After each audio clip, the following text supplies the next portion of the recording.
Thank you very much for joining us today. My name is Timur. I co-direct the Cyber Policy Initiative here at the Carnegie Endowment for International Peace. Most of our work here at the Carnegie Endowment focuses on cyber norms, so I'm very pleased to host this event today and for all of you joining us today. And I'm particularly delighted to welcome our panelists today. You all have short biographies of our panelists today, so I'm not going to spend a lot of time going through their impressive biographies. Michelle Markov, who's the Deputy Coordinator at the Department of State and the main architect of the cyber norms strategy for the US government, doesn't really need much of an introduction.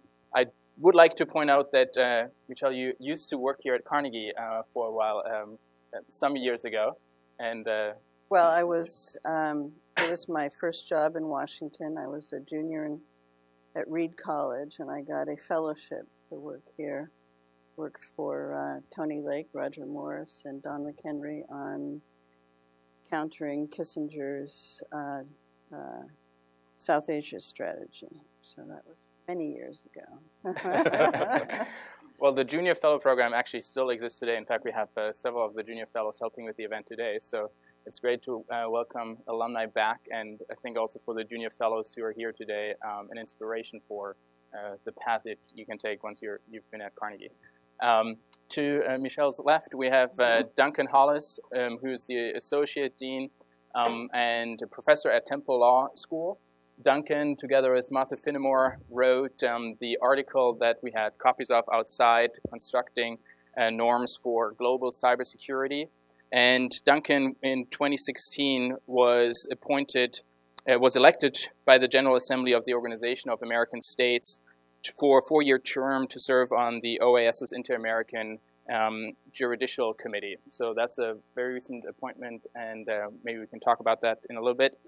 And then we have Professor Marty Finnemore, who's a university professor at George Washington University and has written and thought about norms many years before it was in the front page news, and is now obviously one of the world-leading experts on this. So I look forward to also talking about norms from more of the academic perspective and what we can learn from that.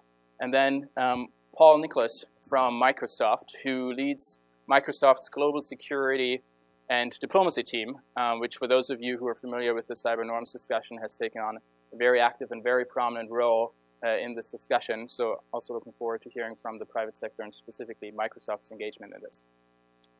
So the reason why we are hosting this event today is for several reasons. First, there's several issues on the agenda for this year that we can discuss. Some of you might have seen that the new Talon Manual 2.0 came out last year. We have the new group of governmental experts that will release its new report in the summer. But beyond the immediate issues for those of you who work on these issues, there are broader issues, which is why we decided to host this event today. One of them is that we now have a new administration, and which raised a question about the next steps and future for the strategy. But then more importantly, cyber norms is now everywhere. Cyber norms is in the media and many articles and reports. So we also wanted to host this event to take a step back and to revisit where did the strategy come from, what was the original rationale for it, and just shed a little bit of light on the background, which in my view, was a very nonpartisan strategy, I think, for the last 10 to 15 years, and just what were the major developments. So with that, I thought I'd start with Michelle. We will do 45 minutes of a panel discussion, and then we'll open it up for Q&A afterward. We will have mics and mic runners to help you. So throughout the discussion, please take notes of your questions, and we will take those toward the end.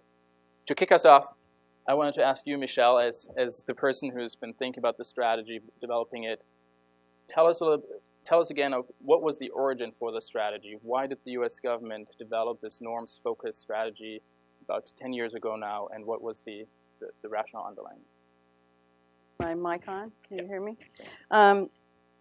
Thank you, Tim, and good morning to all of you. I'm happy to talk about this, and I'm sure Tim will stop me if I run on because it's not a short story. But to try to be as concise as possible, in 1999, the Russian Federation, giving them some credit for being prescient on this issue, proposed a resolution in the UN General Assembly First Committee, that is the Arms Control and Military Affairs Committee. And what they proposed in its first draft was essentially a ban on the development by states of information weapons, the development, use, and deployment by states of information weapons. And they defined this as actually the US government had defined information operations for many years before, which was the spectrum of electronic countermeasures that could be used, including propaganda and influence operations. And so when Russians say information security, they are talking about everything from electronic means and methods to content as well. And that's one of the key differences in how the two states approach these issues. I was deployed by the State Department at the time because of a long-term fascination with computers, although my background was in nuclear arms control, to try to, how shall I say, mediate the Russian resolution and to oppose it basically and water it down. And we succeeded in doing that. It became, after our negotiation, a very benign resolution, and we joined consensus on that resolution until 2005. At that point, the Russians had asked for a first group of governmental experts, which people are now familiar with as the entity which is in fact discussing these things on the global stage. The Russians, despite our objections, tabled what was essentially a treaty instrument that would have carried through on this ban, and we were unable to achieve any type of consensus in that GGE. We fast forward to 2007 and 2008. 2007, something happened which really changed the complexion of the U.S. ability to discuss offensive cyber activities, and that was the Russian attacks on Estonia, the DDoS against Estonia. Because until that point, the U.S. government and the military in particular was really investigating what the weaponization of information technology really meant. There was a lot of analysis and a lot of development going on, but there was, I believe, my perception was that there was a fear that if the American public really knew that we were trying to somehow weaponize computers, that there would be a backlash. What became clear after the attack by Russia and Estonia was that the American public was not shocked or alarmed or anything else, which gave me an opportunity to think about how we changed the conversation on this technology and its use in the military sphere. At the same time, the Bush administration tasked an interesting project to all of the national security agencies called Solarium. This was hearkening back to the 1945 set of studies where wise men were brought together to try to figure out how to cabin Russian or Soviet power at the time. And so each of the key agencies was supposed to bring in a group of wise men and discuss how one deters cyber attacks. I was the one who shepherded that process and ultimately wrote the State Department portion of the report.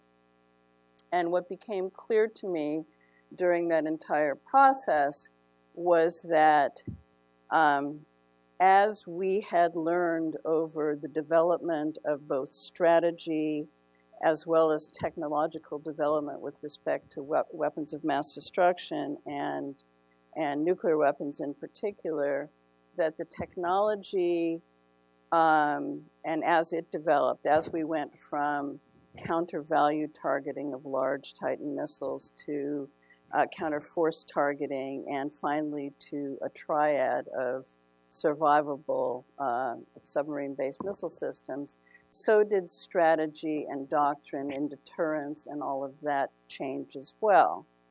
But what was key to all of that development was the mutual inculcation of those concepts and those strategies to our adversaries and to the world at large. What created bipolar deterrence was partially the fact of the attributes of the technology of nuclear weapons, but it was also the promulgation of concepts and strategy primarily by the US to Russia, which Russia absorbed.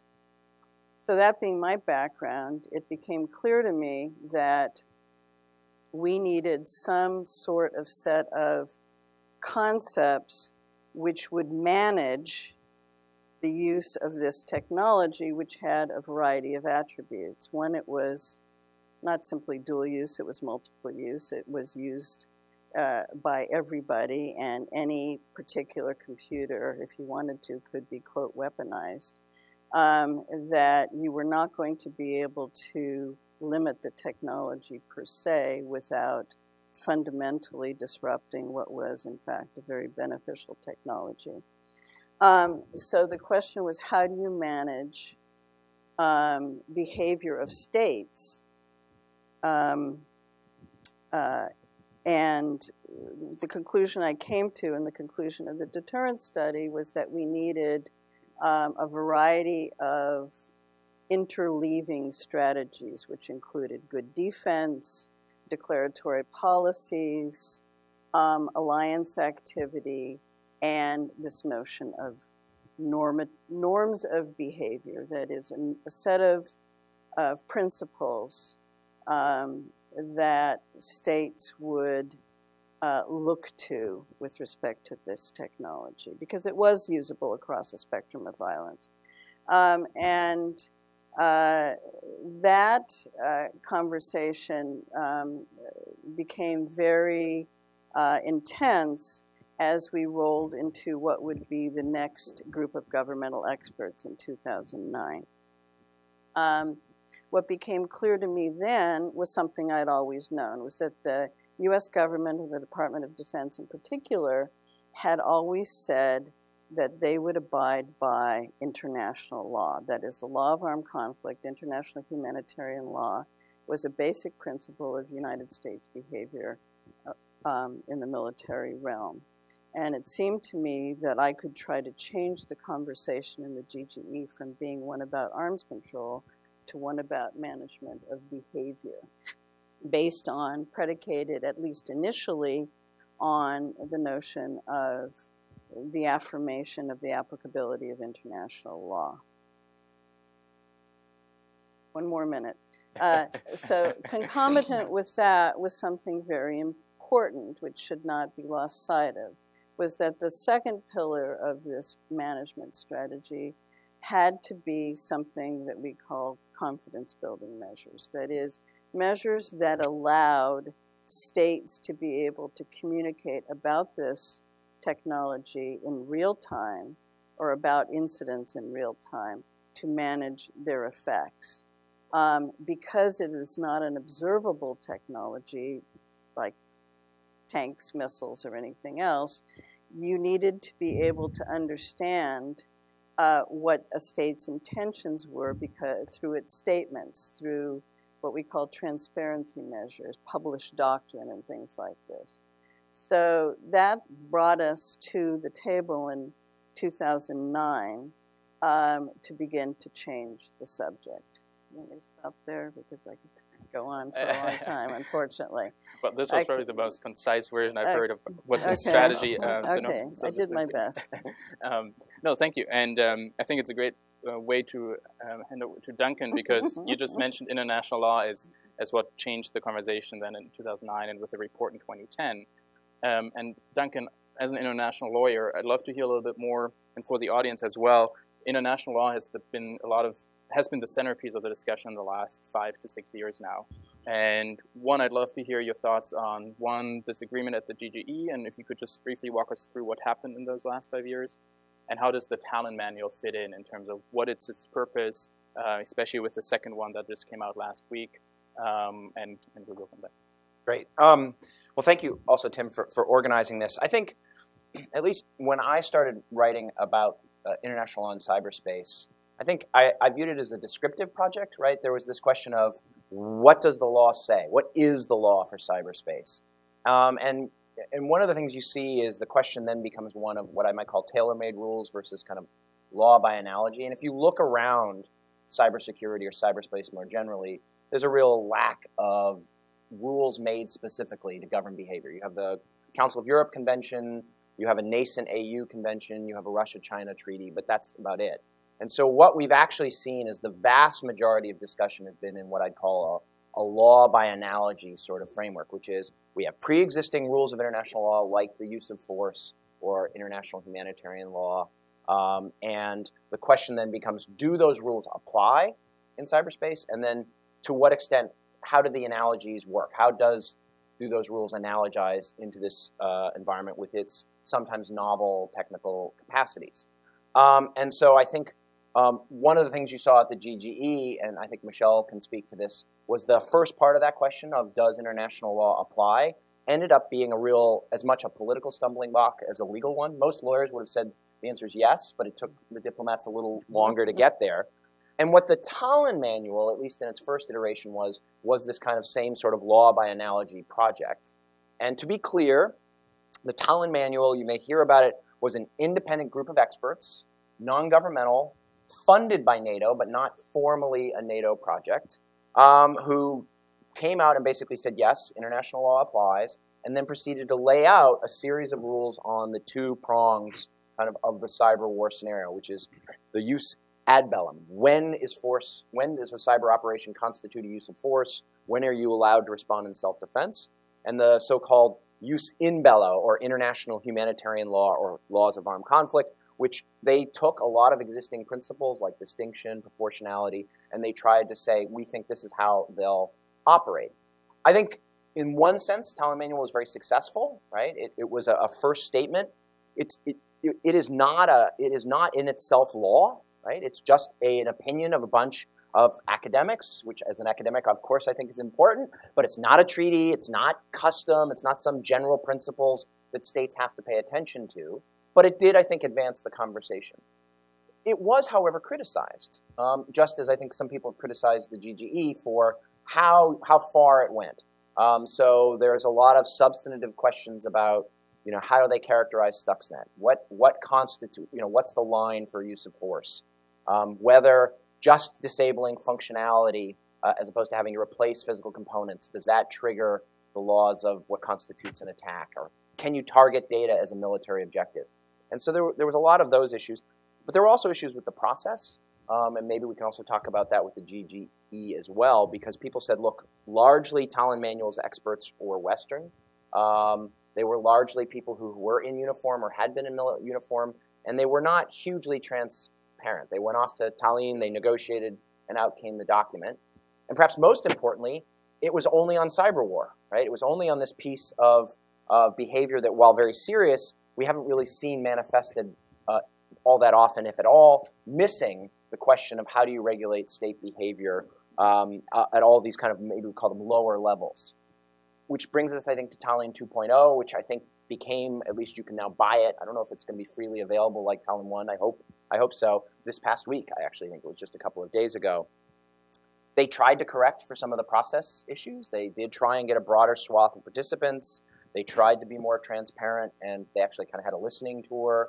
And substantively, Talon 2.0 takes one and combines it with a whole discussion of all the other international law rules that might be applicable to states in cyberspace. So I haven't had a chance to read all of it yet, but they are covering everything from diplomatic and consular immunities to sovereignty to due diligence to a duty of non-intervention. And so it is, in that sense, like one, a starting point. I think they like it to be a one-stop shop where you can get all the answers. And here's where I think it relates to today's panel. I think it's important to understand that as much as lawyers want to convey to you that they're just describing what the law is, that they're just projecting on you just kind of some objective truth, the reality is the Tallinn Manual is a normative project, right? It is a project trying to take some existing principles and convince some audiences, states, that this is what the behavior should be, and to clarify or maybe even invent some new behavioral standards. And that's not to say that it's a bad thing. I think a lot of these efforts are well-intentioned, and it stands alongside, I think, some of the GGE efforts, also more avowedly normative, right, more open in that we want these voluntary norms for responsible state behavior. But Tallinn as a normative project, we should expect that others may have different views, and I think as a result, it's going to be starting point for a conversation. And we could imagine some states, the Shanghai Cooperation Organization, Russia, China, and the others to push back on it. So let me just close with one last thought, which is I think, and Michelle may have heard me say this before, is oftentimes in this space, because of the history of this treaty-like proposal followed by like a norms proposal, there's this tendency to think of treaties and norms as kind of mutually exclusive categories.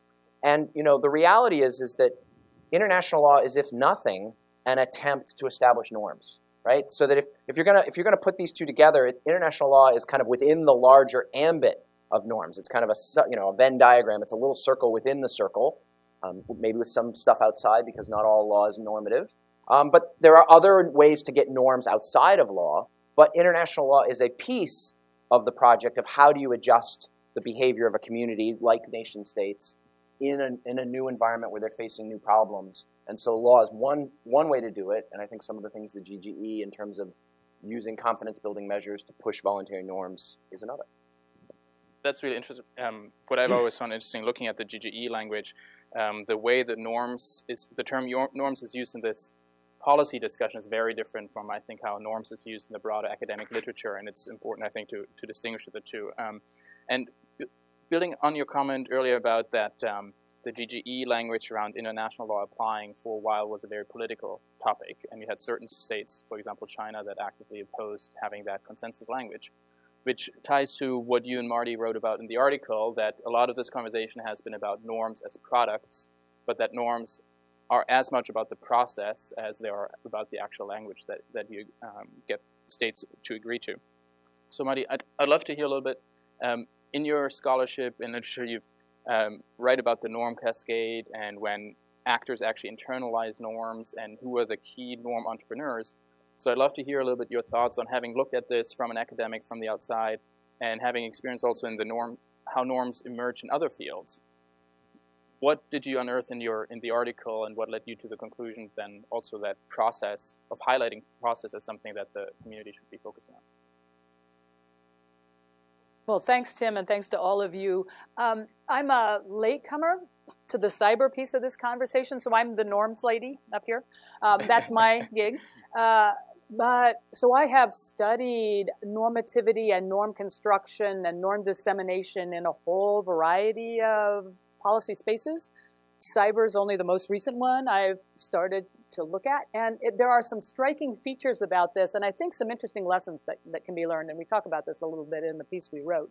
One thing we haven't talked about, but I think Michelle and Duncan's remarks both allude to this. One common confusion I see especially the Washington conversation about this is a notion that you can simply decide what the norms are. Here's a norm. I'm telling you what it is. That's not how it works. These are shared expectations. So all that good work, all that slogging, all those endless meetings that Michelle has had to do, this is about the sharedness of the expectations. Simply announcing to people, that's the norm. We're not in normland when that happens. One of the things I notice about this issue, and that really hasn't come up yet, is that this is not just one conversation, and we talk about cybersecurity like it's one problem. This is a whole lot of problems, and there are a whole lot of conversations. Putting on my amateur anthropologist hat, when I started poking around about this, there are at least 3 big buckets of conversations going on. The conversation we're having here, what I would call the Washington conversation, which is about governments and states. It even talks about treaties and stuff like that. If we were in Seattle, or we were in the Valley, that's not what we would be talking about. That's a very different conversation about what they think cybersecurity is, what they think the problems are, what they think some of the solutions are. Their concerns are not exactly the same concerns as the Washington conversation. And a subset of that is the Pentagon conversation, a lot of which I don't get to be privy to because I don't even know what these people are talking about sometimes. There are a lot of different kind of cybersecurity problems. You want different people at the table for different kinds of problems. And that makes it both very hard. It also creates a vast array of opportunities. There's a lot of low-hanging fruit out there. So if you were strategic in your norm construction, there are some things that are easier to get to yes on than other things. And one of the cornerstones of the confidence building measures logic is trying to identify what's the low-hanging fruit, what's the like-minded group we can get to work together on the low-hanging fruit. We're going to build collective expectations. We're going to build some trust here. We could even codify it in a Italian manual or do something else. The idea that you have a process and you have bailed people in, they are now stakeholders. The fact that it's stakeholder language here, I think is more than just smoke and mirrors. The idea is it's a way of bailing people into process. You have a stake in this. There's a lot of conversations you can have about who gets how big a stake do you have to be a stakeholder and get a seat at the table. But thinking strategically about where do you lead and where are your best bets, I think is a lot of what Michelle has had to do over the years. But also the array of instruments that Duncan just alluded to. What do you actually want codified into hard treaty law? What's best left in this big realm of softer instruments? Are they norms? Norms are, to put on my academic hat, these are statements, these are collective expectations of appropriate behavior for specific actors. That means you're distributing responsibility. You're saying, this group of actors, they got to do this thing, or they should do this thing. This is our belief. Our expectation is that good states will do X. Principles are a little different. Then you're articulating the vision thing, which is not trivial. What's the happy cyber place we want to be can be highly contentious. So simply articulating the vision is important. You might leave the who should do what to stage 2. We do that a lot in the policy world because it's hard enough to just articulate a shared vision without the distributive problem of who should do what.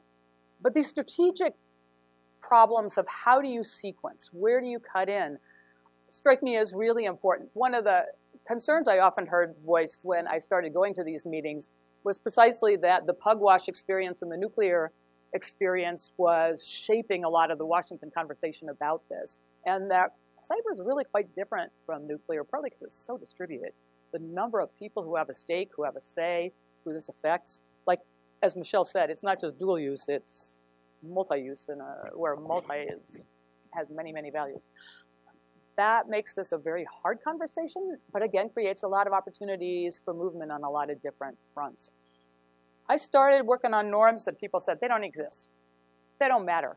Suddenly in this arena, like, everybody wants norms. This is new in my academic life, and I'm old. So I'm actually quite heartened that people are willing to think this creatively about how do we shape behavior and get to the yes and the happy place. But there's a lot of lessons to be learned. The human rights community has learned a lot about this, and Tim will know from his previous work. The human rights online community, they've been doing norms dissemination for years. They got this. Their expectation, the way they think about strategy looks different than governments, who are often the targets of some of those. Environmental groups think about this differently. So there are different ways to think about this, and the varied kind of efforts are the multi-pronged efforts beyond the Beltway, I think are part of what's interesting about this conversation, and we run some risks in Washington if we ignore that broader set of efforts. And Paul, Microsoft is on the one hand a stakeholder, but also very active norm entrepreneur in that your team has put out 2 reports specific to cyber norms, one more focused on states, on state behavior, the other one more on industry norms. And looking at the IT industry more generally, Microsoft stands out in that regard. So it'd be great to hear a little bit, why did Microsoft decide to become involved in this? You worked at the White House in 2002 to 2004, so you also have a government background. So it's very interesting to hear why Microsoft decided to become involved and where you think Microsoft's added value is to these ongoing discussions at the UN around the state behavior part of this. Sure, and thanks very much for, for the opportunity to join the discussion today. Our interest in norms really springs from three very simple things. One, the emergence of new forms of systemic cyber risk. Two, government's overinvestment in offense. And three, the dangers of unintended consequences. So what do I mean by that?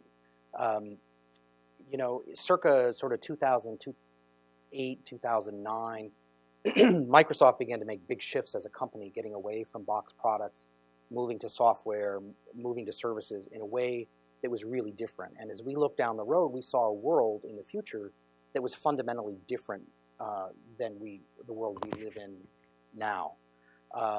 You hear this a lot sometimes with the bumper sticker of digital transformation, or this concept that every company is a software company. You know, you look at Goldman Sachs, they probably have as much or more of their own written software code than we do. They employ as many engineers as Facebook. They're really not a bank. They're a software company that does really complicated banking functions. And you see this more and more. And I think if you actually took a hard look at some government functions, you'd find out that's probably the same as well. So there was this shift happening when you start to look at the world as, wow, the world is changing, the risks are changing. So how do we start to think about this? The second part was government investments in offensive cyber capabilities. So Michelle noted, you know, the world changed for them in thinking about norms after Estonia. Well, a funny thing happened on the West Coast where everyone's hanging out in you know, things made out of recycled plastic bottles. We used to be able to go out to a hacking conference in your best black t-shirt and buy some beers and come back with 0-day vulnerabilities on our products, or new things people were working on to blow up a product. And suddenly, those conversations stopped. And they began to get smaller and smaller because there were new entrants in the market who were buying vulnerabilities. And, you know, we began to suddenly experience a lot more sort of sudden 0-day events because we no longer had visibility into what security researchers were starting to look at.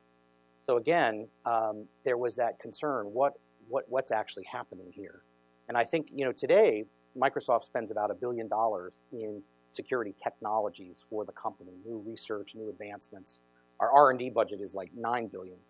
But if you go around and you start adding up what governments are spending for offensive capabilities, wow, that is not a lot of money compared to what governments are investing in. And the other awkward, I think, conversation to have in this space, and another reason we entered it, is what is a cyber weapon? How is it delivered? Well, unfortunately, you know, it's different. When a government builds a missile, they design a missile, they hire someone to build a missile, they build a launch platform. But in cyber, oftentimes governments basically exploit commercial private sector products, many of which have a globally distributed customer base. Wow, that's kind of interesting. So I'm out here building something and to deliver commercially through a threat model that I think is reasonable, and yet there's somebody in Moscow or Beijing or Maryland or somewhere working on something that is designed to blow up my product. So that sort of blows your threat model up from a private sector. There's no way to sort of anticipate that. I think a great example of this, I recently read Dead Hand, and the comparison of, you know, you have people out in the world trying to eliminate things like smallpox, and in other government laboratories you have people trying to create incurable viruses. And that's a fear. It sounds dramatic, but maybe not so much. So we have to think about that. That was one of the concerns. The last one was the unintended consequences. You know, we talk about a cloud-based world. You know, if any of you have ever been to Ireland or seen satellite photos of Ireland, but no, you should look at the amount of data centers just in that one tiny country. Huge chunks of the world's data and operations are going to live in data centers. Small sets of data, very powerful capabilities. if you started to look at a generation of weapons that started to exploit that, or artificial intelligence, machine learning, there's a lot of unintended consequences that I don't think we have a good way of putting in the box. And those are some of the things that, number one, concern Microsoft and the private sector, and reasons why we think it's important that normative discussions actually also include the people who make the products. I often tell people, you know, when you come to the Microsoft campus, you're not going to find the Department of Vulnerabilities. There's not a building on campus. Because, you know, if you're a software designer and a hipster in tech, you don't want to be a sustained engineer. That's the person who looks after things like Windows 7. We shipped that product years ago. Or, you know, that's just not where you make your career.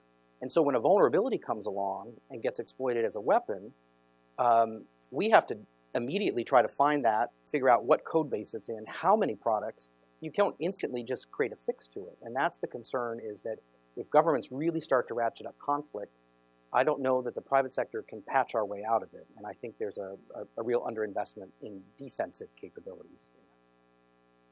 And that's actually a great example where your last paper specifically also talks about industry responsibilities in that space. And there's an overlap to some of the language from the GGE norm, where it also talks about vulnerability discussion. But before we go into that, or also what the audience is interested in, Marty, I wanted to get back to you. And now that we've kind of set the scene for where we came from, dive a little more into what has happened in the last 3 to 5 years. And one particular incident that happened was in December of 2015 when the electrical grid in Western Ukraine was taken out. And there's an analogy, well, there's not an analogy, but there's a body of work in the scholarship on norm regression and what that means for the enterprise of norm development. Are we at a point where we can talk about norm regression yet, or are we still at a point where norms haven't actually been internalized yet? So how do you as an academic think about this and make sense of the GGE process, but then you also have these occasional incidents where people ask, how did this happen? Did we have an agreement in place where this shouldn't have happened? So I'll be curious actually to hear Michelle's take on this, right? So, but as an academic, what I would say is this: there's always norm contestation. There are no norm vacuums, right? So it's not clear to me that there was a norm before, right? In the sense of shared expectations and how. Well, my guess is the people who shared expectations that Ukraine was a bad thing continued to share that expectation that Ukraine, December 2015, was a bad thing. It's not clear to me that the perpetrators ever shared that expectation, right? They were never they never bought into this normative worldview. So you're always going to get pushback. You're always going to get violators. So it's not clear to me that if you, well, we'll see how this rolls over time, whether collective expectations, how it shapes the larger articulation of these things. I also have not read the new Talent, for example. But I'm concerned about this notion that every time there's a violation, it's gone, right? The norm is irrelevant. The norm is useless. That's not, I think, the right way to think about this. These are understandings of what constitute good behavior. There are always people who like to engage in bad behavior. They're just out there, right? This is murder doesn't stop being a law or a norm just because there are lots of murders, right? This is, and we can think of it. So I'm not sure that you would get norm regression. I would think about it this way as norm replacement. You can have contestation where there's somebody who thinks, no, that norm against critical infrastructure intrusions, bad norm. We want that norm to go away, and we want a new norm. Now, is the new norm they're going to articulate? Fair game. Sure, go for the critical infrastructure. Why not? I don't see efforts along those lines, which makes me think, no, this was just a violation. And people broadly understand it that way. That suggests that the kind of resilience defensive postures that Paul's talking about are a really good thing to invest in. But it's not clear to me that it's a violation of the norm. Every violation doesn't mean it is regressing. It can mean this, though, that it can tell you something about the extent of agreement about the norm. Like, we don't have as many people bought into this as we thought we did, or we haven't clearly enough articulated where the red lines are in this normative understanding, conditions under which this is okay, degree to which this is okay. But it's not like norms go away. They get replaced by some other set of understandings. And in this case, it's not clear to me that you've actually had a complete eclipse. The one I can sense that Michelle wants to jump in. Good, good. So first of all, I should clarify, because we didn't tell people that in 2015, we did something different than simply working on how international law applies to cyberspace. What we did at U.S. instigation, after a very long internal analytical process, was to promulgate 3 norms which we believe should apply in peacetime. So not above the threshold of use of force, but every day. And this came about because my Russian and Chinese counterparts were continually saying, it's all very well and good to talk about warfare, but we're not seeing a lot of warfare. What we are seeing is a lot of malicious activity that's very destabilizing. So the goal here is international cyber stability, as we have defined it. The means here are promulgating types of norms of responsible state behavior. So we did this long-term process and came up with 3 norms. You're not going to attack critical infrastructures that provide public services. You don't attack CSIRTs that provide remediation and reconstitution, unless, of course, the CSIRTs are engaged in offensive activities on behalf of the state. And 3, which kind of stems from the Estonian example, which is if a state is victimized by malicious activity emanating from your territory, you should be a good guy and help with the victim state. These were accepted, and there were several others in this 2015 GG report that we didn't initiate. So we liked the 3 that we did initiate. And they were couched as, quote, peacetime norms. They apply in peacetime. And 2, they are non-binding and voluntary. There's no compliance here. This is not a treaty. This is a group of governmental experts making a recommendation to the UN Secretary General. So when you talk about Ukraine, the relationship between Russia and Ukraine, in the view of the United States, is open conflict and warfare. It is not peacetime. So the norm doesn't apply, number 1. So they didn't violate it per se. I mean, you can say that Russia violated a whole lot of other things, but and they're killing people, but they are not violating this norm. And Russia actually thinks that this norm is extremely important, and have complained to us about the existence of perceived advanced persistent threats on their critical infrastructures that they claim could only have been done by a couple of countries in the world, and one of them is not China. So I don't think the norms were impugned by this, but again, you can certainly imagine that there's a lot of ways to explain your way out of abiding by a norm. One of them being not believing the attribution, which is Russia's hallmark.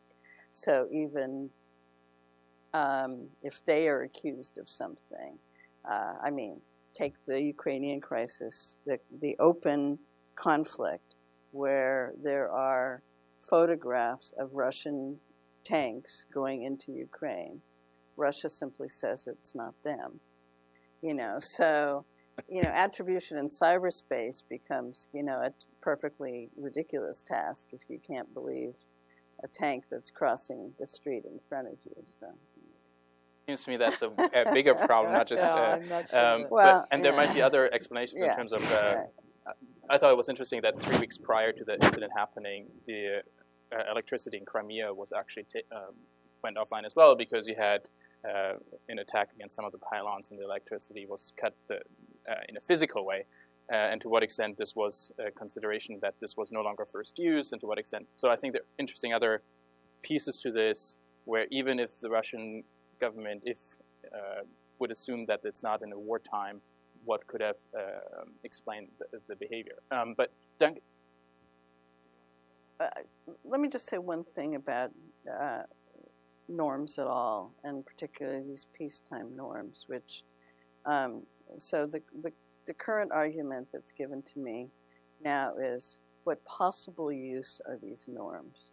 Look at all the stuff that's happening in cyberspace. It's not stopping anybody from doing anything. Remember always, norms are for the good guys. The framework of expected responsible state behavior is for responsible states who then understand how states ought to behave. Because you need that fundament, you need that foundation for good states to understand when they might want to do something about bad state behavior. So you have to understand that my waiving an agreement in front of Russia or China is not a deterrent. It's our ability to decide at what point we think that the transgressions have been of significant national security implications that we and other responsible states may want to come together and do something about it. A great segue to a question I wanted to ask Duncan in terms of some international lawyers don't have a particular high regard about the soft law and kind of like UN General Assembly resolutions and voluntary norms. And yet that's where, in terms of the cyber norms that we've built, that's the agreement that we currently have, apart from the international law applies about the threshold of use of force in armed attack. So what do you think, looking at this now, we've had the 2013 agreement, international law applies, we have the 2015 GGE report with a set of norms. What do you think comes next? Where do we move building on this? And this will then be a segue for Michelle to talk a little bit about what's ahead in 2017 before I go back to. So sure. So let me challenge a little bit the assumption in the question, because I think we certainly have seen a shift away from treaty making. In the post-Cold War, we had a massive movement of what we might call major multilateral kind of managerial agreements, where we were going to regulate. Global governance was going to come through these hard treaty institutions with treaty bodies that would kind of direct things. And I do think we've seen a shift in recent years to recognize, if not away from that, or to recognize that that's not the only option. And that may be because of domestic politics, you can't get treaties through the Senate anymore, or it may be kind of globally this recognition that treaties they have a lot of credibility, but they're pretty fixed. And they take a lot of time and energy, and what happens when you get them in place and then it turns out the problem has shifted or the context has shifted and they're not well suited. So I do think we're in a world where international lawyers do care about all these other forms of regulatory options when you're trying to regulate a problem. And that includes things like the GGE's work to date. It includes best practices, and it includes international organization declarations, or things like the Italian manual. Your question, I think, is then, so where do we go? Now that we've got some things on paper, how do we go forward? What comes next? And I think I'd divide my answer. It depends on your perspective. So if you're just sitting at the GGE, or you're sitting in Tallinn with your new manual, or you're at the newly constituted ICANN, and you're like, how do we further operationalize these things we've laid out? How do we get them internalized? Because the one thing I'd say, Michelle, I might push back, is I agree with you, when norms are contested, you really do want to press the other state and say, this is what responsible states are expected to do, you're not behaving responsibility, and you have that fight. But Marty actually is the one who taught me that, like, at the other end, when you get to full internalization, we don't even think about why we're doing the norm anymore, right? We eat our soup with a spoon, and our fork, we eat other things, and we don't sit down every day and say, what implement am I going to use? You just do it because it's expected. And one of the things I think that norms have that potential for is that if you could get full internalization, you don't need verification, because people will do it without anybody watching because they've fully bought in. We are not there yet on a lot of cybersecurity, but that's part of what I think has the attraction to this project. And just because there is contestation and bumps along the way, and probably failure in some areas, doesn't mean it's not a project worth having. So if I'm in one of these organizations and I'm trying to push my normative agenda, I think one of the things we kind of worked through was what are the tools you have? You have incentives. If you're powerful, maybe you can bribe people into doing what you want the norm to be. or maybe you can sanction them in some way. We might actually have an interesting conversation about whether the sanctions in cyber are suited to the problem set. You can persuade. I mean, there's a famous story of the Landmines Convention and how Princess Diana and others got the world, most of the world anyway, to agree that landmines were a bad thing. We should get rid of them. And you can socialize, right? Those confidence-building measures, there's a reason they're paired with the norms, because they will build trust over time and build a sense of community where you identify with the community. You say, oh, I'm being recognized as a responsible state, so I'm going to do the things that are expected of responsible states. It's like professional training, right? We put doctors, we put lawyers through training so that at the end of the day, there are certain norms of the profession that they're going to abide by, and others can expect them to abide by. That's what malpractice is all about. The doctor didn't follow the norms of the community. And so all of these tools, I think, are then kind of in the kit as the tiling manuals editors or the GGE starts to say, okay, we've got these nice words. What are we going to do to get that internalization to happen? And are we going to use one of them? Are we going to use some combination? And how do we avoid them running against each other? How do we get them to be most effective? Then we can have an interesting conversation about that. But I think the other thing that you have to then be thinking about, where do we go next, is the point Marty started off with. We're not in norms vacuum. We're in a really heterogeneous, an environment characterized by heterogeneity, where we have all these different communities, from the technical community to the governments, to different subgroups of governments, to civil society, to anonymous, each of which has its own set of norms that they're pushing and pulling. And you've got the IGF, and you've got the GGE. And part of what I think you need to occasionally do is kind of step up and look and say, which norms can work autonomously, which ones aren't going to collide. And I think there are different problem sets, and we shouldn't say they all mush together. There are going to be some we can separate out, but there will be others where there's overlap. And so I think one of the challenges for the next few years is the Internet Governance Forum, which kind of is an offshoot of the ICANN community and the like, has discovered global cybersecurity. And they are interested in a multi-stakeholder approach and are concerned about the GGE First Committee National Security approach. And so, I think there's going to be a need to have some conversation of, are these two antithetical, the GGE approach and the IGF approach, or are there ways for them to compromise or bridge the divide? And that may happen, and other times, Freedom Online Coalition versus the Shanghai Cooperation Organization, you may just have to duke it out, and somebody's going to win and somebody's going to lose.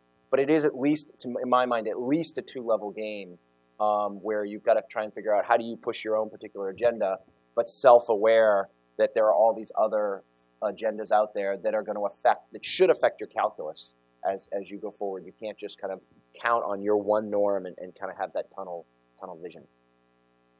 Michelle, if you could talk a little bit about building on this, what is on the agenda for this year in terms of the GGE report, and also because it's been broadened to include 5 new members, which partly ties into the process discussion. And then Paul, after that, I'd love to hear from you what you think should happen this year, and also in terms of some of the thinking in the second report on industry norms of what you think will happen on that front moving forward. Well, I guess I would build a little bit on what Duncan said about the need to have states internalize what we've done so far.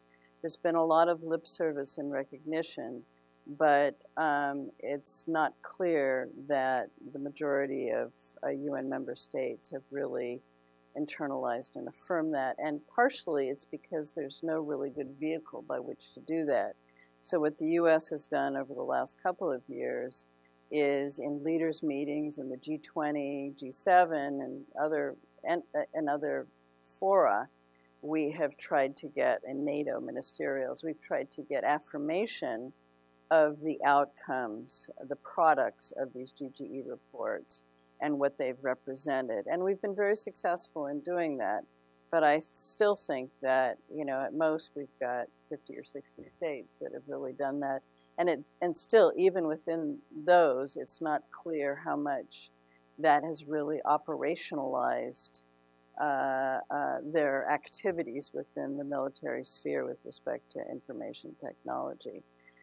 So in this particular GGE, especially because we've gone from 15 to 25 states in the last 5 years, and the 2015 agreement was extremely difficult. It went down to the wire.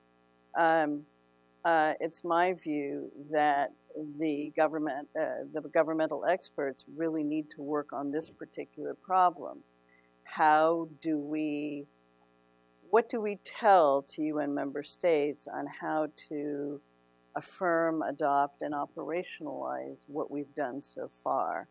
You know, I'm of the view right now is we don't need a continual norms machine ramping out a lot of norms. What we need to do is consolidate what we've done and get states to implement, both in the internalization of the norms, but also in the operationalization of the CBMs, which will help the norms and help those that are supportive of the norms actually communicate and cooperate. So that's certainly my view of what needs to be done. However, there are others who believe that the GGE report also needs to have a vision of how we go forward. And there were several states, including the former head of the UN Office of Disarmament Affairs, who believed that the GGE has run its course, and we need to find a new structure and venue in which to continue this conversation. His concern was primarily that after it having been a very sleepy activity for many years, now all states want to be members, and there just isn't room to do that. By the same token, I'm very ambivalent about doing away with the GGE without having a very good idea about, one, how we would go forward, and two, what has made the GGE successful to date has been the fact that it requires consensus to promulgate anything. And there are very few other structures within the UN system which require consensus, and also that require that the participants be experts.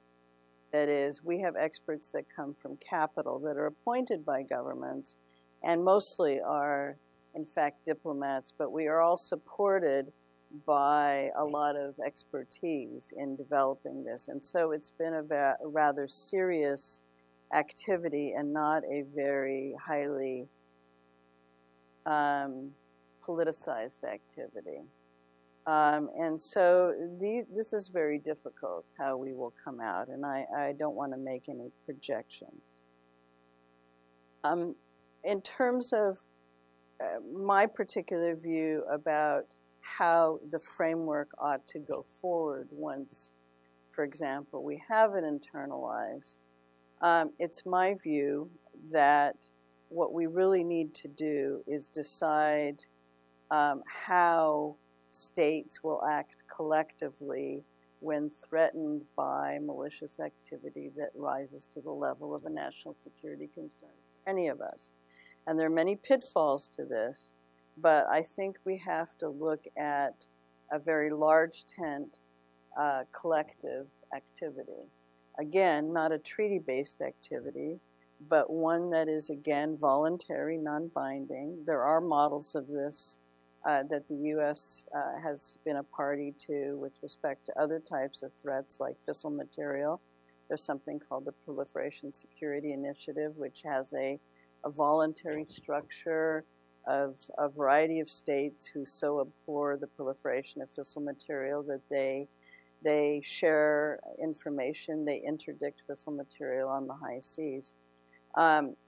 So you could imagine a structure that is fluid and agile and that agrees on the basis of pre-agreed principles and behaviors how they would either provide consequences to a disruptive state or otherwise act to defend those that are being attacked maliciously. One member of the GGE put it on the substance to me recently that there's a wind of conservatism when it comes to the expanding some of the substance, and the fact that I think a cyber power like Israel isn't part of the GGE points to some of the process question, I think, of moving forward. But Paul, in the last report, Microsoft specifically focuses also on the verification of the existing norms and some of the challenges in terms of moving forward ahead. from your perspective, what would be your wish list for what should happen this year, and what do you think in terms of the discussion of where this process should move forward? What is your vision for what you think ought to happen? Sure. So a couple of things. One, we're really trying to increase the dialogue and understanding within the tech community about why they need to be involved. Next week at the RSA Security Conference in California, which brings together like 35,000 people from across the sector, our president, Brad Smith, is actually going to talk about some of these issues in a way of trying to kind of galvanize more industry participation. Some of the things that we've started to look more at is the challenge of attribution. And there's a lot growing technically in attribution. There are at least 8 companies at this point who notify customers when they have been targeted by what we believe is a nation state. And it starts to bring this idea of, is there some sort of entity or nonprofit function, or is there some place that you do this? Because when you think about it, when you first hear that, you think, oh, well, that's like 6 people. No, it's actually more like sometimes 16,000. And if one company has that many and another company has that many, you suddenly start to get to different types of things. Where and how do you talk about that? And to Michelle's point about that's technical, there's not the picture of somebody, in front of a computer. You're basing this on malware analysis and signatures and other types of things. So how do we start to have this sort of sunshine in this space that starts to enforce it more? That's a discussion I'd like to see mature a lot more. I'd like to also help us get a more rational approach to this sort of cybersecurity regulatory foundation that's unfurling around the world. Today we have 80 plus countries that are passing laws in cyberspace. Sometimes it's the authorizing your law enforcement to use malware for surveillance. Sometimes it's authorizing the loss of a limb for cybercrime. There's some wacky and frightening stuff out there. But all through it is, again, this notion of critical infrastructure controls, some of which are good. But then there are also authorizations of new military capabilities within states. I saw recently where Zimbabwe has come out to announce that they're now going to invest in offensive capabilities, which is fantastic. You look at this and you think, wow, there's so many things that I would think Zimbabwe might be investing in before this. But that's where we are. So I guess, I'd like to see a greater industry understanding of the norms process, where they can provide technical support, where we can help provide potentially insight into enforcement or those types of things. So that's my big hope for 2017. That took away also more sunshine as like the well, you have to say that when you're from Seattle, yeah. So thank you very much. I would like to open it up now to Q&A. You've already, I think, heard more about norms than you've probably ever heard. So I hope you have lots of questions or wanted to. One norm that we always try to internalize among our audience here at Carnegie is when we have the Q&A, please identify yourself with your name, your affiliation, and please ask a question. And then hopefully in a year from now, I don't have to ask this anymore. If you have a question, please raise your hand. We have mics in the background.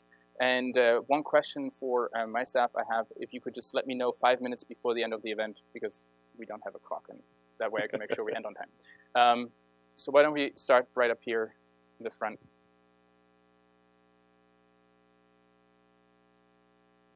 I assume that much of, first of all, I'm Helen Sonnenschein. My affiliation's been with Old Dominion University and more recently with some programs at American University. I have to applaud that the way you handled a multi-headed, hydra-headed, I guess, topic that has so many aspects to it. But the question that keeps revolving in my mind is, given the change of administrations now and the attack on globalization, where is American leadership, or where do you foresee American leadership in the issue of cybersecurity going forward, particularly in light of the attacks on our own voting processes?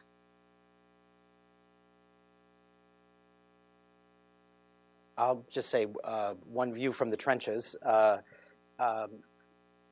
You'll find that U.S. industry is very supportive of something called the NIST Cybersecurity Framework, which if you talk to experts in capitals around the world, they'll all tell you, this thing is terrific. There's only one problem with it. The first page says the U.S., and it's like, wow, I'd love to adopt this if I could just tear off the cover.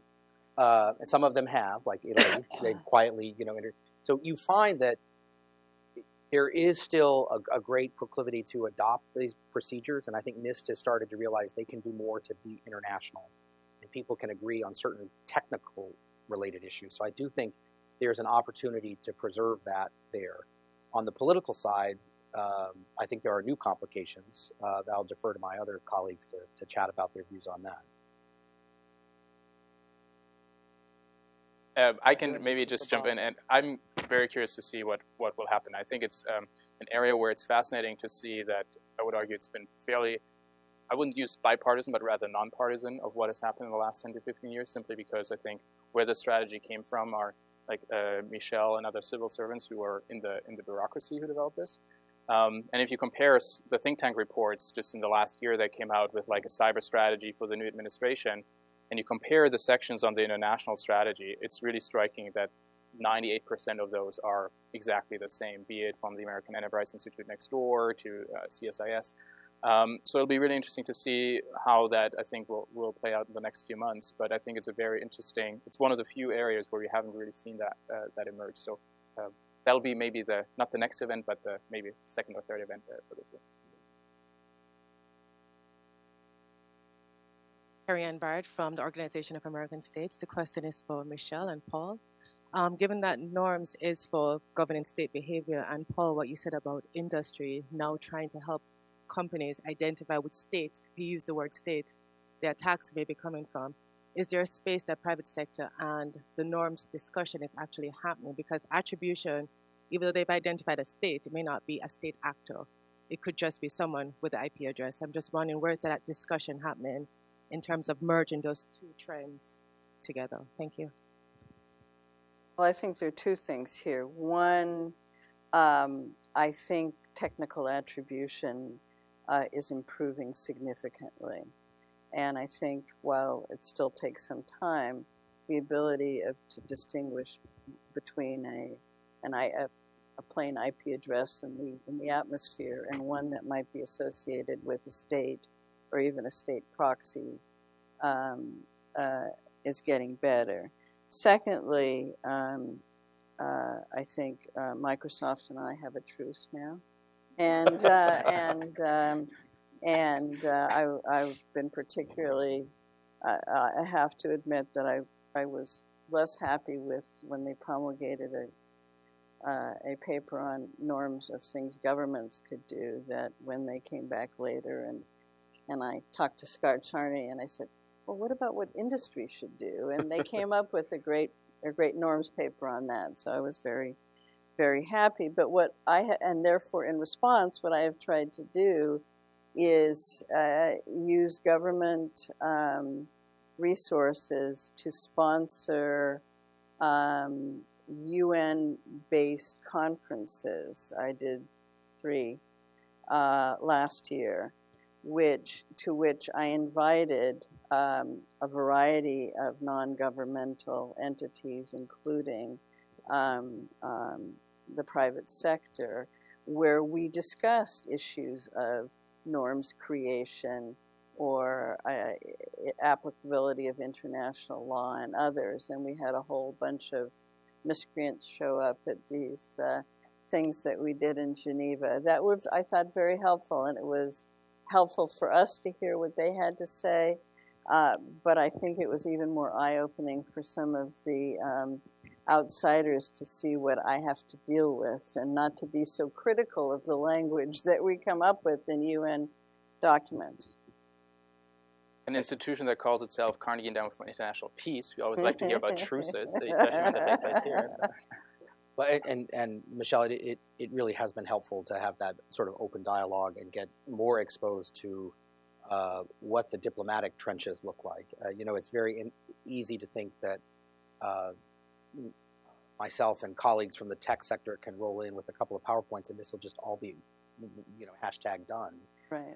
Is much more painful to watch a room of 60 plus people churning over things, and you're just wondering, wow, we spent an hour on this topic. You're not getting anywhere, and so Right. it is incredibly hard. And I think the introduction of private sector into that has been helpful, both in bringing us along, but then hopefully also in us being able to share Right. specific concerns that may not always be seen or top of mind in a sort of a mill-to-mill discussion.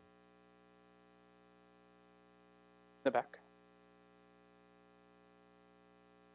Hey, thank you. Joe Marks from NextGov.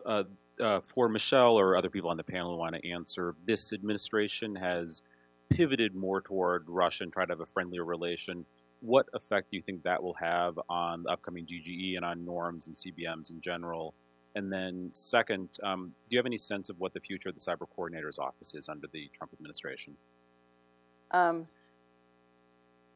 I have to say that despite the decline in U.S.-Russian relations over the last several years, U.S.-Russia cyber relations have been, in fact, a bright spot. And I say that with all sincerity. Since including the GGE agreements, 2 OSCE agreements, and a bilateral cyber agreement, we have done, and the G20, we have done 8 consensus activities with Russia on establishing norms, establishing CBMs, multilaterally and OSCE among 57 states, bilaterally with Russia. So what I'm hoping is that our ability to easily have bilateral conversations among experts will become easier now. As a longtime arms controller, and I started with the INF Treaty and START 1, and I've done this since 1982. I find that talking to them is much better than not talking to them. At the same time, we have to recognize, as in all things, that we may have ultimate goals which differ. And so while we can be fellow travelers on a road which is designed to prevent conflict from escalating into open warfare and other things, we have potentially different ultimate goals, and we need to keep that in mind. So I think there is recognition of that in this administration. I'm hoping that we will be able to effectively tamp down, larger Russian excursions and create a more stable environment again.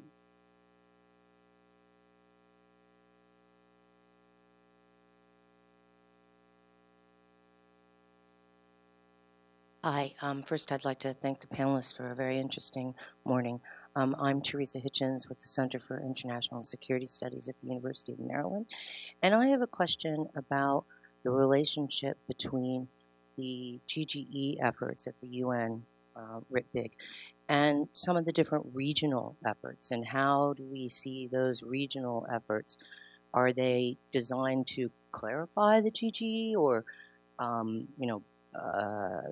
how do they fit together? That's my question. Well, initially, when you do something in the UN, like in the GGE, as Teresa, you well know, these are not, you can set out principles, come up with consensus texts, but they're not usually implementable in the context of the United Nations.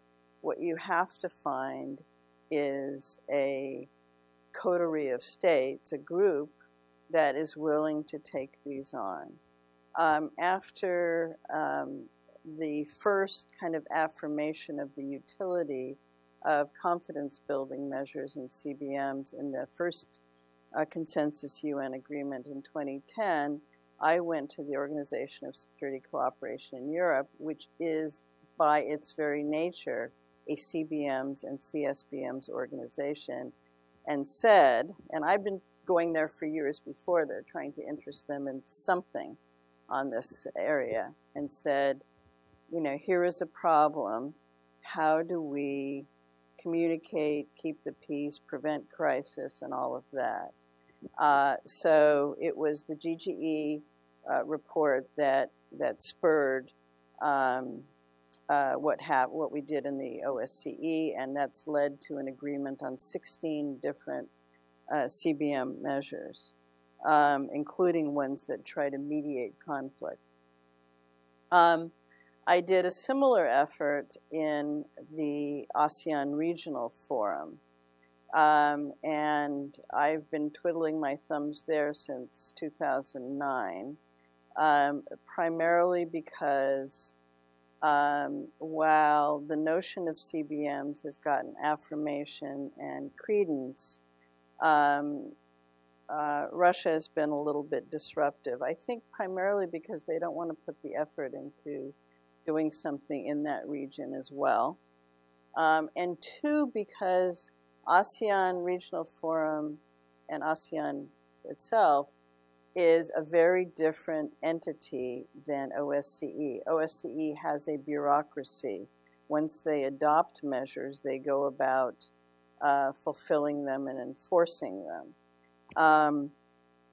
The ARF has nothing like that. States themselves have got to actually accept and operationalize these.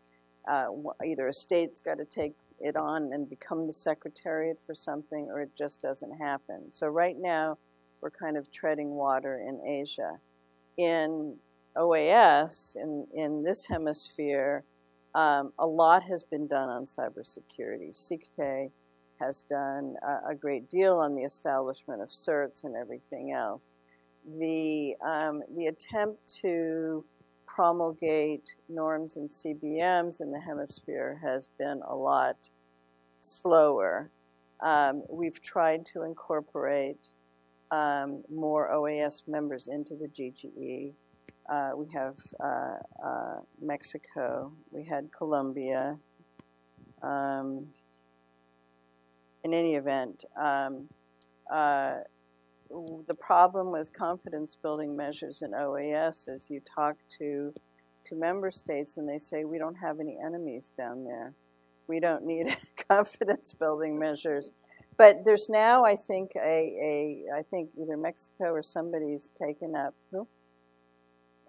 Chile has taken up a CBM's activity, which I hope, again, will self-promulgate. So.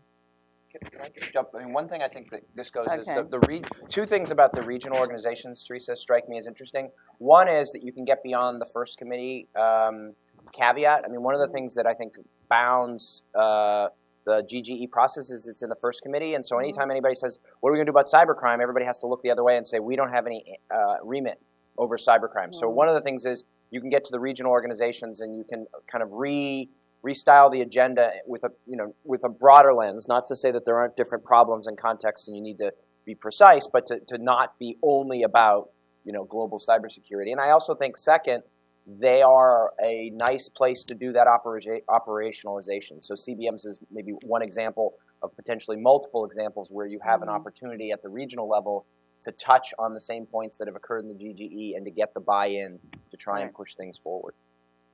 Unfortunately, I think we're out of time, but I want to give Marty and Paul a chance for final remarks if you have any. Oh, actually, I'm wishing Michelle well. Thanks. Same here. And with that, I want to thank all of you and point out that if you would like to follow this discussion a little bit more, one, you'll have a chance tomorrow. Paul is actually giving a keynote at the Wilson Center tomorrow, and then the Talon Manual will be officially released in DC at the Atlantic Council, I believe, on Wednesday, but you can see the website. One last comment for those of you who are interested more on the cybersecurity from an international relations perspective. I co-authored the article for Oxford Bibliographies, which is usually behind a paywall, but as of today, it's available for free for 1 month. So if you are interested, just make sure to go on the website in the next month and download the resource before it goes back up behind the paywall. Thank you very much. Enjoy lunch. Thank you. So, what are you thinking about it? Thank you.